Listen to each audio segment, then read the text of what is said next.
বা যে হয়তো শিক্ষাটা পাননি, হয়তো মানে শিক্ষিত নন, এতটা ইজি করা হবে এই অ্যাপ্লাই করার পোর্টালটা, কিন্তু যে কেউ মানে পোর্টালে গিয়ে অ্যাপ্লাই করতে পারে। সুতরাং অনলাইনে অন্নপূর্ণার ভান্ডার আমার প্রত্যেকটি বাংলার মা বোনেরা যাতে অ্যাপ্লাই করতে পারে, আমরা কিন্তু সেই ব্যবস্থা। আচ্ছা, আগের ভিডিওটা আশা করি দেখলেন।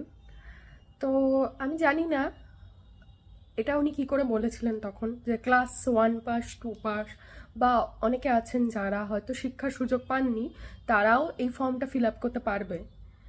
মানে আমি জানি না ক্লাস 1 পাস 2 পাসরা কবে থেকে এতটা শিক্ষিত হয়ে গেলেন যে যেখানে 12 পাতার 14 পাতার একটা ফর্ম অন্নপূর্ণা ভাণ্ডারে তারা একা একাই ফিল আপ করতে পারবেন। আমার মনে হয় কিছু বলার আগে বুঝে শুনে বলা উচিত, অথবা কিছু কমিট করা উচিত না, বা বলা উচিত না, কারণ উনি এখন একজন মন্ত্রী। ওনার কথার এখন যথেষ্ট ভ্যালু রয়েছে, বিশেষত মিডিয়ার সামনে যেটা উনি বলছেন, সাধারণ মানুষের উদ্দেশ্যে যেটা বলছেন। তো এই ধরনের কথাবার্তা আমার মনে হয় না বলা উচিত বলে।